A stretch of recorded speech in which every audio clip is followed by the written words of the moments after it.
नमस्कार सज्जनों। पूरे विश्व भर में एक अनोखी पहल चल रही है जहां पे अपने धर्म को बड़ा बताने के लिए किसी भी मूर्खता की सीमा तक वे जाने को तैयार है। अभी धर्म को बड़ा उसको मानने वाले या उसके पालन करने वाले लोगों की जनसंख्या से आंकी जा रही है, जिसमें जितने ज़्यादा लोग हैं उतना बड़ा धर्म। इससे बड़ा मूर्खपूर्ण बात क्या हो सकता है कि धर्म जो हमें मनुष्य जीवन को अलौकिक जीवन से जोड़ता है, उसे भी केवल और केवल मेजॉरिटी के बेस के ऊपर आंका जा रहा है कि कौन सा धर्म बड़ा है, ना कि उसके गुणों के ऊपर। जबकि वास्तविकता ये है कि धर्म को उसके गुणों के अनुसार से आंका जाता है। उसके गुणों की दिव्यता, उसके ज्ञान की दिव्यता, उसके कल्याणकारी मार्गदर्शन उस धर्म को महान और बड़ा बनाते हैं। ये वास्तविकता है। इसके विपरीत केवल और केवल जनसंख्या के आधार पर किसी धर्म को बड़ा बताना, जैसे कि क्रिश्चियनिटी को सबसे बड़ा बताया जाता है, दूसरे नंबर पे इस्लाम को, तीसरे नंबर पे हिंदुत्व को, हिंदुइज्म को, जबकि सत्य बिल्कुल इसके विपरीत है। यदि आप सारे धर्मों को गौर से देखेंगे तो आपको करीबन सारे धर्म असंपूर्ण रूप में दिखेंगे, क्योंकि उनका झुकाव एक तरफ ज़्यादा है और दूसरी तरफ वो कमज़ोर पड़ते हुए दिखेंगे। जैसे बौद्ध धर्म को ले लीजिए, वो लोग ज़्यादा उनका झुकाव भीतरी जीवन की तरफ है, अपने अंतःकरण के अंदर झांकना, अपने अंतःकरण की ओर ध्यान देखना, इसी तरफ उनका झुकाव ज़्यादा है, बल्कि सामाजिक जीवन की तरफ एक कमज़ोर पड़ता हुआ दिखता है। और दूसरी तरफ और अन्य सुंदर धर्म है क्रिश्चियनिटी हो, जैनिज़्म में ज़्यादा शांति की तरफ झुकाव है।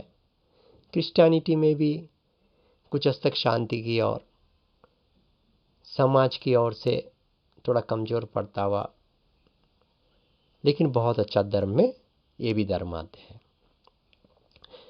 लेकिन एक धर्म ऐसा है जो पूरे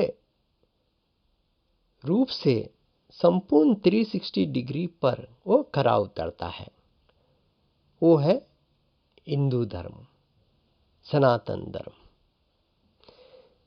भौतिक जीवन में भी और अलौकिक जीवन में भी संपूर्ण रूप से खरा उतरता है। ये मैं वैज्ञानिक तौर पे इसकी मैं पुष्टि कर सकता हूँ।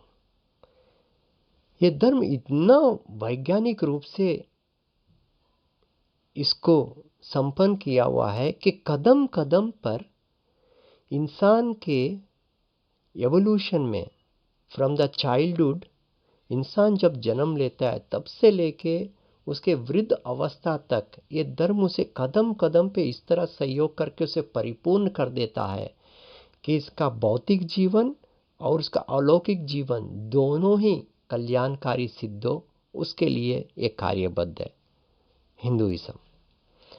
सबसे पहले बाल अवस्था में हमारा जीवन शुरू होता है सुंदर गणेश रूप से, गणेश भगवान की पूजा आराधना करने से। देखिए गणेश भगवान का रूप कैसे है, मनुष्यों से अलग है, हाथी का रूप है, उनका मुख हाथी जैसा है।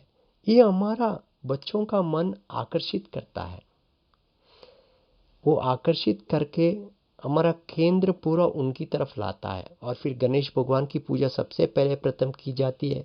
उसके द्वारा हमारे मन में हमें एक ज्ञान रूपी ज्ञान प्रदान हो जाता है कि सबसे पहले प्रथम माता आती है।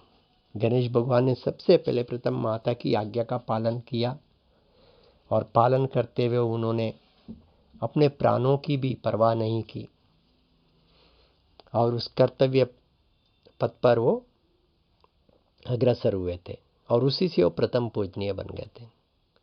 और फिर दूसरे अवसर पर भगवान श्री गणेश ने अपने आप को शुभ कार्य प्रथम पूजनीय भी बना दिया, माता पिता को ही संसार बताकर।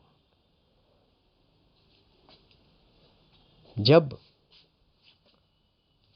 ये चुनाव किया गया था कि जो भी इस संसार की 3 प्रदक्षिणा सबसे पहले करेगा उसी को शुभ कार्य पहले प्रथम पूजनीय माना जाएगा। तब गणेश भगवान ने अपने माता पिता की प्रदक्षिणा की और कहा कि मेरे माता पिता ही मेरा संसार है, और इस तरीके से वे प्रथम शुभ कार्य प्रथम पूजनीय भी बन गए। ये हमें ज्ञान सबसे पहले प्रथम प्राप्त होता है, जो सबसे बहुमूल्य ज्ञान है कि माता की आज्ञा का पालन करना है, माता की सेवा करना है, भले उसके लिए प्राण क्यों ना देना पड़े। और फिर दूसरे लेवल पे हमें पता चलता है कि माता पिता ही हमारे संसार है, और माता पिता से बढ़कर कोई संसार नहीं, कोई संसार नहीं। सबसे बड़े माता पिता होते हैं। ये ज्ञान हमें प्राप्त होता है, और ये केवल और केवल हमें प्राप्त होता है हिंदुइज्म के अंदर। फिर जैसे हिंदुइज्म में हम आगे बढ़ते हैं तो हमें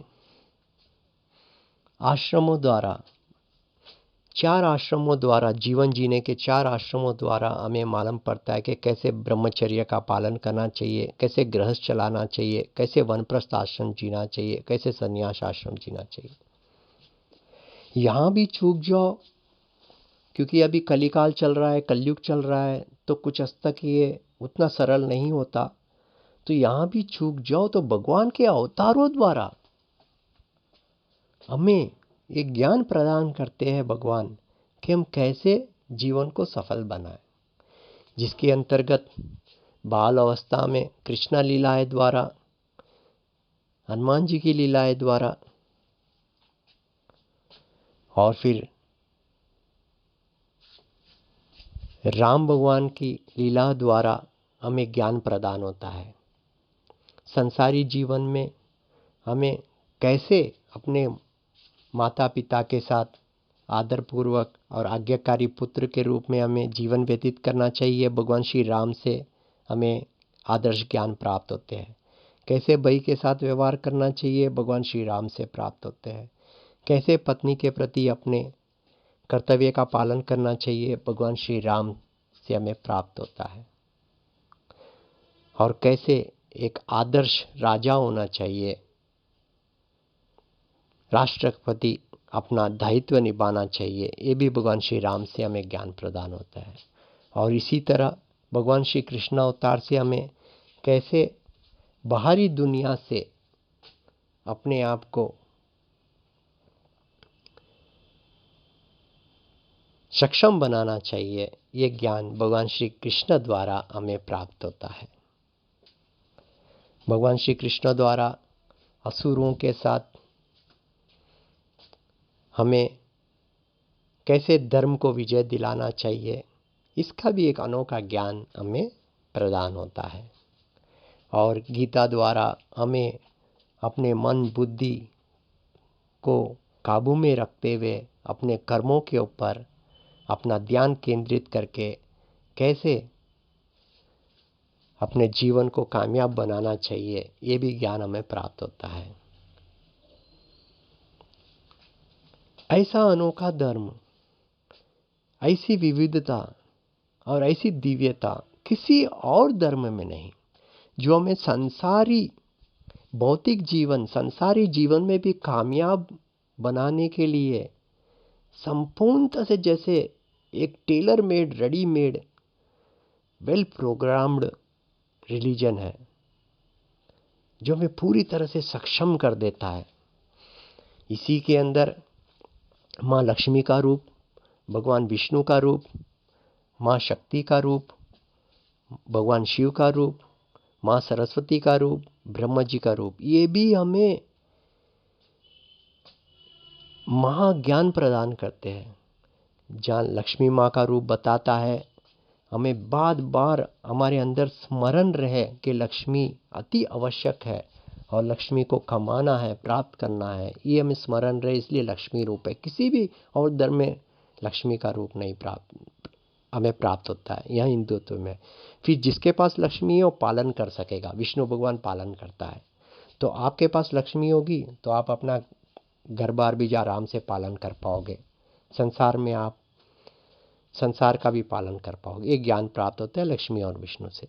फिर हमें प्राप्त होता है माँ शक्ति से और शिव जी से। जिसके पास शक्ति होगी वो धर्म की रक्षा कर सकेगा शिव भगवान की तरह। तो आपके पास अगर शक्ति होगी तो आप शत्रुओं का नाश कर पाएंगे और अपने धर्म का बचाव कर पाएंगे। ये ज्ञान प्राप्त होता है शक्ति, माँ शक्ति और भगवान शिव जी के द्वारा।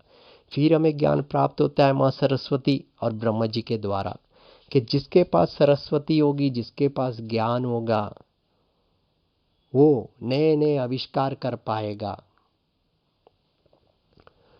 वो संसार में नई नई रचनाएं कर पाएगा, नई खोज कर पाएगा, और वो अपने जीवन को महाज्ञानी रूप में, महाविद्वान रूप में अपने जीवन का निर्वाह कर पाएगा। ये हमें ज्ञान प्राप्त होता है। और ये तीनों का संगम ये हमें ज्ञान देता है कि जिसके पास इन तीनों में से एक भी होगा वो बाकी के दो भी प्राप्त कर सकता है। ये अनोखा ज्ञान किसी और धर्म में नहीं। और इनके रूपांतर से, जैसे बोलते हैं ना, भगवान निराकार से आकार में, ये आकार रूपों द्वारा हमें बार बार हमें याद रखने में सरलता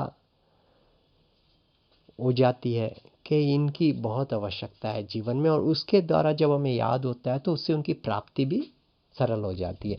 ये कहीं और किसी धर्म में नहीं, कहीं और किसी, क्योंकि सबसे ज़्यादा बहुमूल्य है लक्ष्मी, सरस्वती और शक्ति जीवन व्यतीत करें। और ये तीनों रूप में इन्होंने यहाँ पे सूक्ष्म रूप से, भौतिक रूप में इस धर्म के अंदर विराजमान है, जिसके द्वारा हमें स्मरण रहता है। उस स्मरण के द्वारा हमें प्राप्ति में भी सरलता प्रदान हो जाती है। ऐसी दिव्यता, ऐसी विविधता और किसी धर्म में नहीं।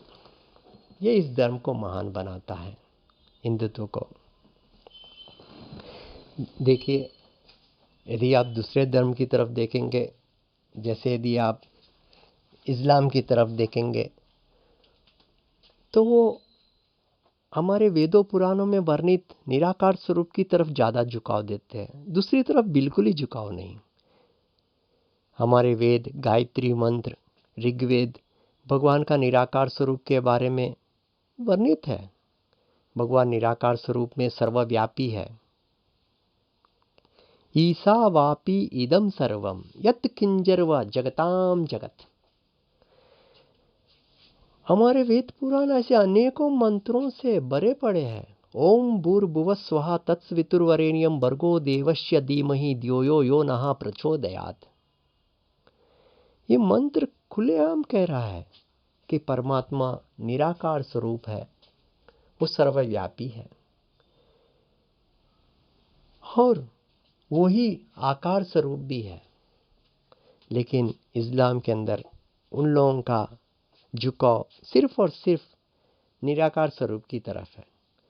यहाँ पे उनसे चूक हो रही है। वे मनुष्य होते हुए भी वे भगवान को परिभाषित कर रहे हैं और भगवान को नियंत्रित कर रहे हैं, भगवान को एक सीमा में बांध रहे कि भगवान सिर्फ ये कर सकता है। यानी जिनको वे अल्लाह कहते हैं, वे कहते हैं कि भाई अल्लाह केवल और केवल निराकार स्वरूप में ही रह सकता है, आकार में नहीं आ सकता। अब ये तय अल्लाह करेगा, भगवान करेगा, या इस्लाम तय करेगा कि अल्लाह कहाँ जाएंगे, कहाँ आएंगे, किस रूप में रहेंगे। सिर्फ निराकार रूप में रहेंगे, वो आकार में नहीं आ सकते, किसी औरत की पेट से वो जन्म नहीं ले सकते। तय कौन करेगा? जबकि अल्लाह तय करेंगे। लेकिन यहाँ पे लोग तय कर रहे हैं, यही उनसे चूक हो रही है। सो निराकार स्वरूप में लोग मानते हैं, ये सत्य है, लेकिन आकार भी वही है। फिर दूसरी बात यह है कि वो सर्वव्यापी है, अल्लाह हर जगह पे है, वो सर्वव्यापी है। फिर भी वे लोग मस्जिद की ओर ढूंढेंगे, फिर भी वे लोग काबा की ओर उन्हें ढूंढेंगे। फिर से ये चूक कर रहे। वो तो सर्वव्यापी है। वो तो घर में भी आप अगर अपने माता पिता के अंदर देखोगे, घर में भी नमाज पढ़ोगे तो उतना ही नहीं, उससे शायद ज़्यादा कारगर होगा। फिर से ये लोग चूक करते हैं। यही फर्क है अन्य धर्मों में और हिंदुत्व के बाद। हिंदू धर्म ऐसा है जो आपको पूरी तरह से मार्गदर्शन और पूरी स्पष्टता से मार्गदर्शन करता है आपको। भगवान श्री गणेश की पूजा द्वारा माता पिता की पूजा, माता पिता ही भगवान का प्रथम स्वरूप है, ये ज्ञान देता है। और सर्वव्यापी है, आप मंदिर में पूजा करो, घर में पूजा करो, कोई फर्क नहीं पड़ता। भाव सबसे ज़्यादा मुख्य है, ये बताता है। इसीलिए बोलो भारत माता की जय।